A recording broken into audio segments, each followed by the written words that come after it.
Poštovani gledalci, dobar dan i dobrodošli u još jedno možemo nazvati terensko izdanje emisije U centru pažnje. Nalazimo se u jednom divnom ambijentu u kozmetičkom salonu Renesansa u Užicu na Megdanu i tu nas je ljubazno dočekala vlasnica salona Olivera Mandić, kozmetičarka i edukatorka. Ono što je bitno negde da kažemo da će biti emisija podeljena na dva dela, s obzirom da je veoma bitno nadograditi sebe i kada mislimo negde da smo na 57. stepenici, moramo i dalje učiti i raditi. Olivera, dobar dan. Dobar dan. Evo negde najavila sam koliko dugo ste u kozmetici, koliko dugo edukator i koliko je bitno da nesemo da se igramo, ipak je lice u pitanju, je li tako? Sve negde možemo da eksperimentišemo, negde je iskustvo ovoga trenutka veoma bitno. Da, svakako. Ja posao kozmetičara obavljam već 22 godine, svakodnevno ovde u salonu Lepote Renesansa, a edukacijom se bavim od 2007. godine, znači nešto kraće. Tada sam zvanično i postala internacionalni trener Janssen Cosmetics, to je jedna nemačka kozmetička kuća i obuke sam u početku prvo radila više van Srbije. Kako se tržište Janssen Cosmetics širilo, tako se ukazivala potreba za obučavanjem novih korisnika Janssen kozmetike i tako sam ja putovala širom Evrope i držala obuke novim budućim koleginicama. Evo, kada negdje kažemo koleginice koji ima neko iskustvo, niko nije rođen da sve zna, je li tako? Negdje stalno učimo. Koliko je to negdje bitno za mlade početnike koji tek kreću, žele samostalno da krenu da otvore kozmetički salon i koliko je za njih značajno taj vetar u leđa, ta podrška? Obuka je naravno neophodna i posle završenog formalnog obrazovanja obuke su neophodne. Evo ja posle 22 godine radnog staža, ja se i dalje edukujem.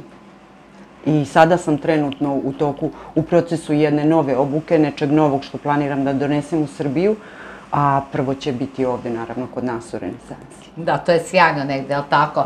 Premijerno, tu je i Republika Srpska, Bosna i Hercegovina, Crna Gora, prosto region, je li tako? Da. Mi, znači, nakon tih obuka koje sam, rekla sam, držala prvenstveno u inostranstvu, 2011. godine osnovala sam naš edukativni centar Adrastea i tu se bavimo obukama, imamo dosta različitih obuka, sve su iz oblasti kozmetike i estetike.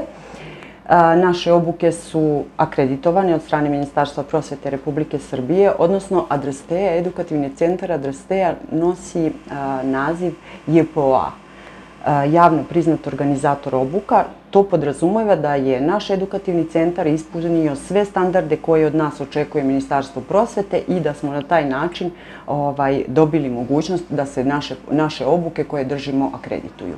Sada trenutno imamo akreditovanu obuku za lice, depilaciju, za tretmane tela, za manikir i pedikir, a u procesu akreditacije ja očekujem da će sve ostale obuke biti akreditovane do početka naredne školske godine. Vi ste u ispričaju predstavili sebe i rekli negdje poslali poruku koliko je bitno učiti. Ja mislite da bez toga apsolutno nema napretka u karijeri, sve se vrlo brzo menja, je li tako? Apsolutno. Tehnologija, nauka, sve to brzinom svetlosti napreduje i jako je neophodno je. Jako je potrebno da se uvek dokvalifikujemo, da učimo nove stvari, da se prilagođavamo novim trendovima, jer ukoliko stanemo u ovom poslu, neće nas nigde biti. Ja uvek se držim onoga što sam čula od svoje mentorke, jedne, nažalost, sada već pokojene kozmetičarke, koja je prva kozmetičarka na prostorima stare Jugoslavije. Ja sam od nje, da kažem, pored završene škole, naravno, najviše naučila i prve neke svoje korake u kozmetici sam napravila uz nju. I sećam se jedne poruke koju mi je ona uputila i koje se i danas držim. Ovaj posao je kao pokretno stepenište koje ide u suprotnom smeru od onoga u kome se vi krećete. Ako stojiš, za čas ćeš biti na dnu. Ako ideš polako, nikad nećeš stići na vrh. Samo ako trčiš, uvek trčiš, bit ćeš na vrhu. Da, znanje je moć zapravo, toliko je bitno u svakoj branši raditi na sebi, jednostavno, to je negdje prioritet, a ono što je veoma bitno, bez toga, kao i medicina što napreduje, ili tako? Tako se u kozmetici, jeste deo kozmetologija zvanično u medicinskim školama kada deca završavaju, tako da je to sjajno osnovno obrazovanje i formalno koje nije dovoljno, recimo, za neki privatan posao, da neko ima hrabrosti pa da krene, tako, u preduzetništvo. Formalno obrazovanje je naravno odlično. Posebno bih istakla našu medicinsku školu ovde u Užicu. Jako spremne devojke dolaze.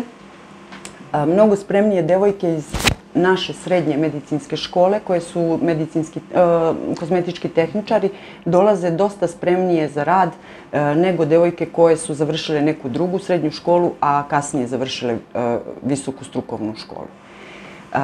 Mislim da one imaju dosta dobre predavače, prvenstveno koleginice koje im drže praksu, i u ovom poslu ja smatram da je neophodno imati dosta prakse. Ovo je zanat. Teorija je naravno bitna, ali je mnogo, mnogo bitnije taj praktični rad i rad sa klijentom i ponavljanje više puta jedne radnje da bi ona ušla u rutinu i da bi se naučila. Da, koliko ste vi lično zadovoljni s obzirom, evo, da imate visoki rejting, ne samo što se tiče kozmetičkog salona, nego kao edukatorka, koliko i ono lično zadovoljstvo, znate, kada znate da ste sigurni, neko je prepoznao te kapaciteti, to su jako dobri brendovi koje vi zapravo zastupate. Ja zastupam nemačku kozmetičku kuću Janssen, to je kozmetika koju inače koristimo u našem salonu. Ono što je bitno istaći za ovu kozmetiku, to je da su ovi proizvodi Cosmeceuticals.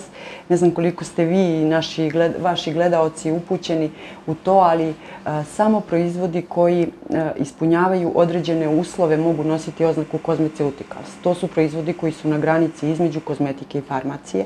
Mora biti klinički dokazano da oni ne iritiraju kožu, ne izazivaju iritacije.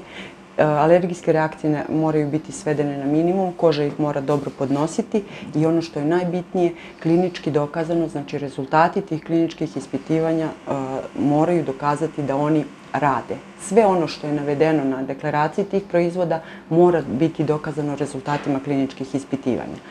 I onda šta drugo preostaje mojim koleginicama kad nemaju bojazan da će izazvati neku iritaciju, da će se pojaviti alergija, da će dobiti rezultate, ono što su obećali svojim klijentima, sednu i rade posao koji najviše vole. Da, povratne informacije su jako dobre, ali tako i pozitivne.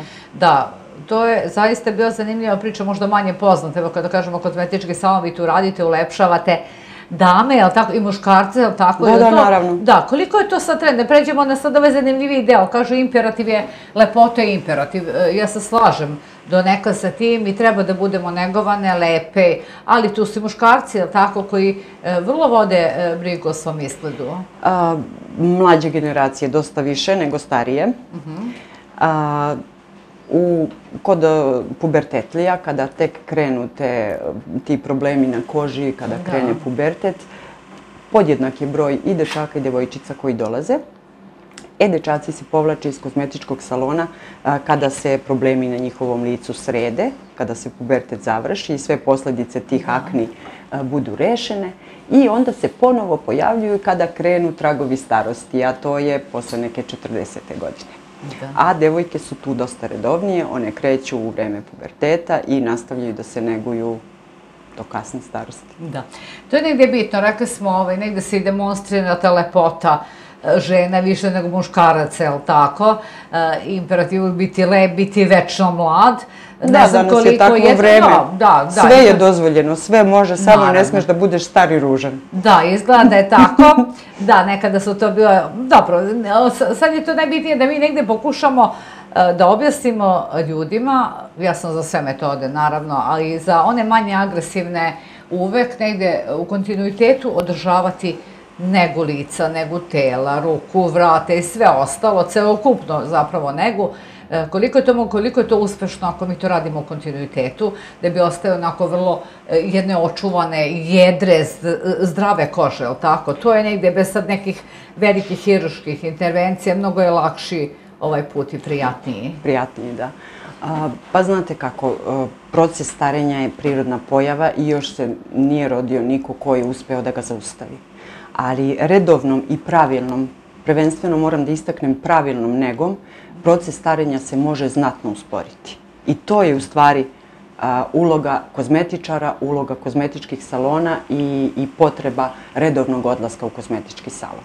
Koža, kažu, pamti sve i ukoliko smo joj se posvetili na vreme, ona će nam to kasnije u starosti uzvratiti. Isto tako, ukoliko smo je zapostavili duži period, pa kad su se na njoj pojavili znaci starosti, a mi onda tek rešili da je negujemo, nećemo baš postići neke boksne rezultate. Da, to je poruka za mlade devojke, ili tako, na vreme. Koje je to pravo vreme? Pa kaže se da koža počinje da stari od 25. godine. Od 25. A tako smo mladi, Olivera, je li tako? Da, sa 25. Od 25. godine već oni koji imaju malo izraženiju mimiku moraju početi da koriste kreme, da koriste preparate koje u sebi, recimo, sadrže peptide koji deluju tako što malo usporavaju, ublažavaju neurotransmitere da se ti mišići tako jako kontrahuju, na primjer mišići oko očiju ako se neko često smeje ili mišići između obrva kod mrštenja ili kod iznenađeni onaj izgled kad se pojavljuju te ravne bore na čelu. Znači nećemo odmah posezati za botoksom, možemo uzeti neke kreme koje u sebi sadrže peptide, pa peptidi imaju jako veliku ulogu u anti-agingu i postoje različite vrste peptida koji se integrišu u te proizvode, a mi ćemo protiv bora, na primjer, da se spreči nastanak bora, koristiti te peptide koji ne mogu reći da blokiraju kao botoks rad tih neurotransmitera, ali ga znatno ublažavaju kontrakcije mimičkih mišića i na taj način sprečavaju stvaranje bora. Ukoliko su nam se bore stvorile, opet možemo posegnuti za preparatima koji sadrže peptide, jer postoji i peptidi koji, kada produ, peptidi su znači delovi proteina, a kolagen koji je jedina čvrsta supstanca u našoj koži i koja drži tu čvrstinu i jedrinu naše kože je takođe protein. I kada peptid prodre u kožu, ćelije kože ga prepoznaju kao raspadnut kolagen, zato što to i jeste u stvari deo proteina i mozak dobije informaciju da se prirodni kolagen raspada, vraća se povratna informacija da se stvara što veća količina novog kolagena i na taj način koža prirodno obnavlja svoj kolagen. Koža sa 25, 30, 35 godina, ona je potpuno sposobna da radi to sve, da sama stvara sve što joj treba. Da. I samo je, znači, treba podstaći nekim prirodnim supstancama. Koliko je bitno kada kažemo dobra krema, evo to je vaša preporuka negde, i preparati koji su provereni, koliko je bitno raditi u kontinuitetu tretmana, recimo za podmlađivanje kože, vi to radite, evo sada i možemo da pričamo o tome, ali tako, koliko je to bitno, kakav je proces, koliko traje, koliko ga treba ponoviti, kakvi su rezultati, posle koliko vremena su već negde vidljivi? Rezultati posle tretmana, posebno kod osoba koje ga ne rade redovno, su vidljivi odmah nakon tretmana. Jer koža odmah bude osvežena, jedrija i to se odmah primećuje. Za one koji očekuju izbrisane bore posle tretmana, kozmetika nije čarobni štapić, znači to je nemoguće uraditi i ne treba to ni očekivati, niti naravno treba to obećati klijentu. To nikada ne mogu postići kozmetičkim tretmanima.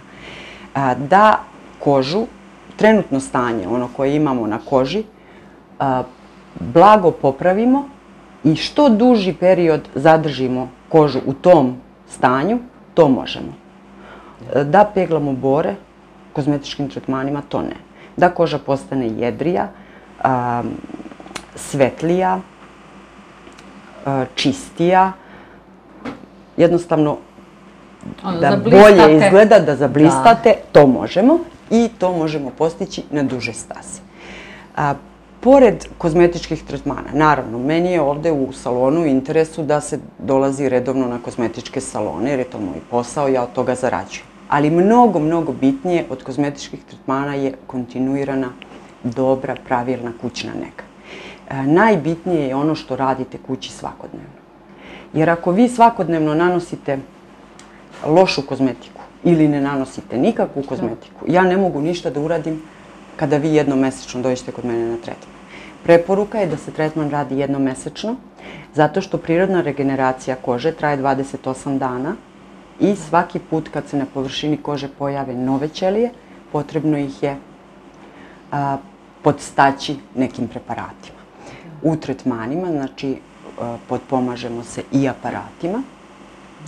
To su aparati koji nam omogućavaju da sve te aktivne supstance iz preparata koje nanosimo na lice omogućimo da prodru što dublje u kožu i da tu gde treba ostvare svoje dejstvo.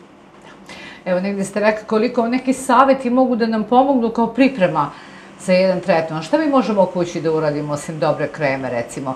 Naravno, redovno čišćenje lica. Imamo li nešto što svaka žena treba, pravilna nega podrazumeva 5 proizvoda. To je čistač, nešto čime ćemo čistiti kožu, tonik. Tonik je jako bitan. Obično klijenti mešaju čistač i tonik. Tonik se ne koristi za čišćenje lica. Tonik se koristi da tonira, da vrati pH kože. Znači, prilikom svake upotrebe vode, pH vode i naše kože nije ista. Naša koža ima blago kiseli pH, znači neutralno je 7, sve što je ispod je kiselina, a koža ima normalnu pH 5,5, što znači da je to blago kisela pH i ta blaga kiselost njoj omogućava da ona bude zaštićena od delovanja štetnih mikroorganizama, bakterija i slično, gljivica i slično. Ako mi koristimo neke jake čistače, ja retko kad klijenta koji prvi put dođe pitam šta je to što koristi za negu. Nisam uvijek zainteresovana koja je krema koju on koristi kući. Mnogo mi je bitniji čistač. Jer ako se koriste agresivni čistači, koža, znači, sad ću ja malo na široko. Ne, taman da naučimo, ovo je dobar čas, jel' tako? Šta možemo kući da uradimo? Znači, nipošto ne smijemo koristiti agresivne čistače. U koži normalno imamo znojne i lojne žlezde. One imaju svoje sekret, proizvode ga i kroz svoje izvodne kanale ga izbacuju na površinu kože. Te dve supstance, jedno je loj, lipid, drugo je znoj, voda, se pomešaju i prave jedan tanak film na površini kože koji je u stvari zaštita za našu kožu da štetnost polja ne prodre unutra i ne napravi štetu, a još je bitnije da ne dođe do transepidermalnog gubitka vlage, odnosno da nam koža ne dehidrira. U želji da što bolje očiste ili što brže očiste lice, da ne koriste previše truda, klijenti često posežu za jakim agresivnim čistačima i u želji da skinu nečistoću ili ostatke šminke ili šta znam već, oni skinu i taj zaštitni film. I koža je onda na izvolite da štetnost polja prodre unutra, unutra će izazvati neku negativnu reakciju, a to će se kasnije na površini kože odraziti kao crvenilo, kao svrab, kao zatezanje. Još ono što je bitnije, vlaga nam nekontrolisano izlazi iz kože i koža nam postaje dehidrirana, a dehidrirana koža je prvi uslov da se pojave bore i da dođe do prevremenog starenja kože. Znači, dobar čistač, dobar čistač. Onda tonik. Tonik služi da vratimo pH. Znači, svaki put kad smo se umili, trebalo bi tonirati kožu, da joj se vrati pH, jer ako kožu uvedemo, napravimo baznu sredinu, to je idealna podloga da nam se razvijaju neke infekcije na površini kože, aknice i slično, zapaljenski procesi.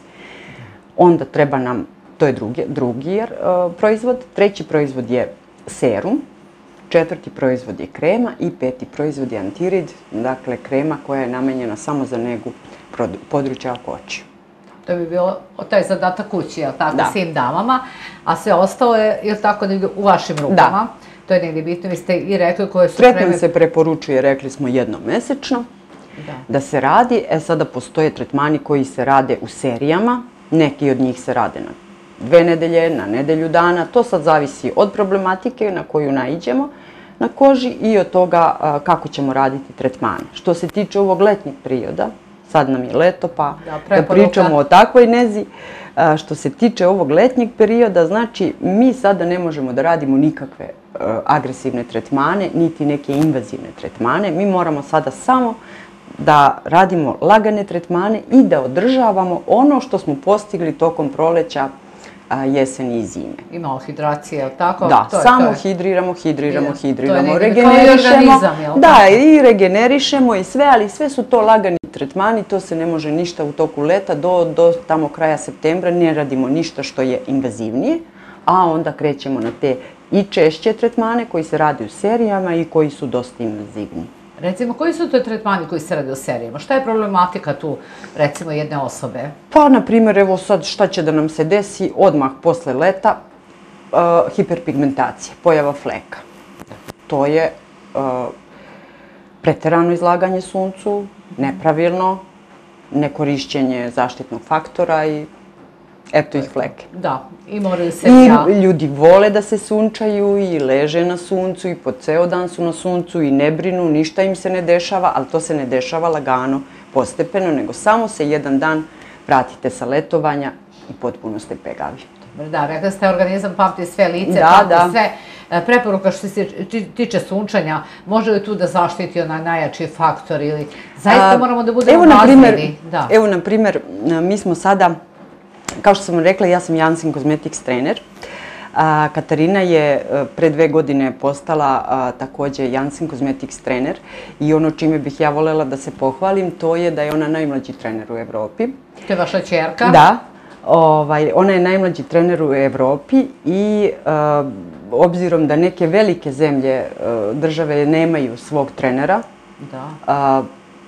baš je velika sreća i čast da mi u maloj zemlji Srbiji imamo 2 trenera i to ne samo u Srbiji, nego 2 trenera u Užicu, pa prosto mogu reći i u našoj kući, u našoj firmi. To je sve najbolje reference, je li tako? Da, to je lepo. Mi ćemo gledati tretman koji rade, je li tako? Možda neki savjet ovako... Da, to sam pošla da kažem. Katarina je održala sad na zadnjem kongresu koji smo držali jedno odlično predavanje vezano za aktivne supstance. To je naravno bio kongres za naše koleginice. I ona je držala predavanje o aktivnim supstancama koje su u preparatima, kako pronaći koje su prave, koji su preparati dobri, koji nisu.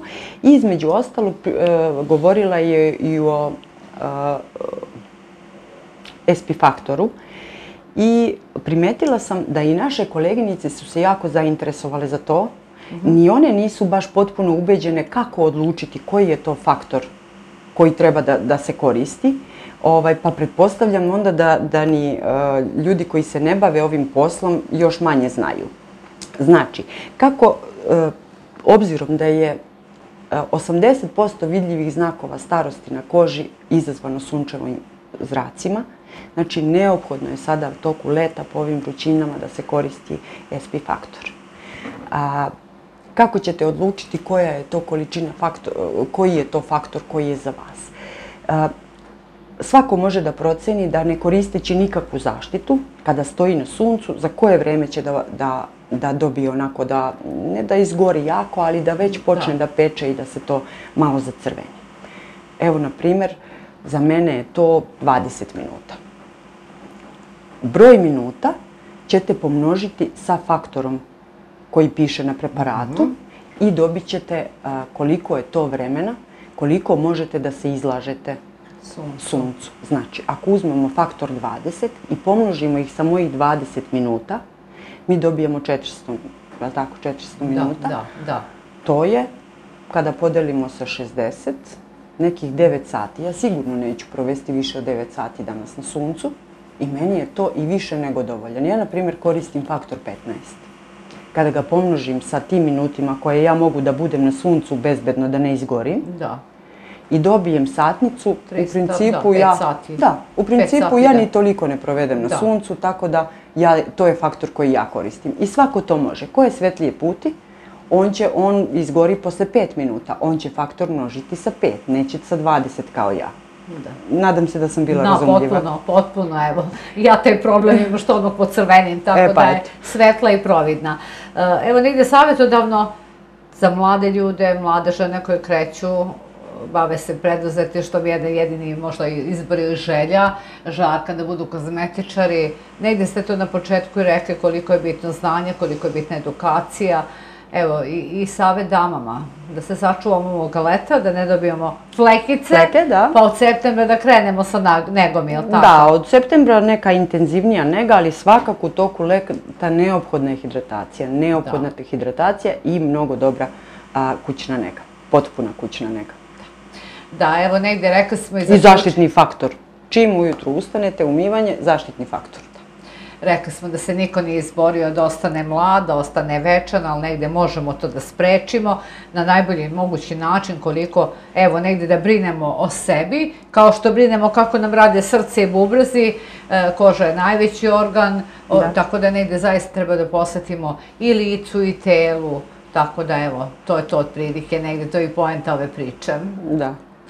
Olivera, hvala vam najljepše. Ovo su bile dobre preporuke, dobre savjeti i više smo pričali o edukativnim stvarima, nego o kozmetici. Nastavljamo ovu priču negde u jesen, kada dođe pravo vreme. Hvala vam. Hvala vam. Hvala vama.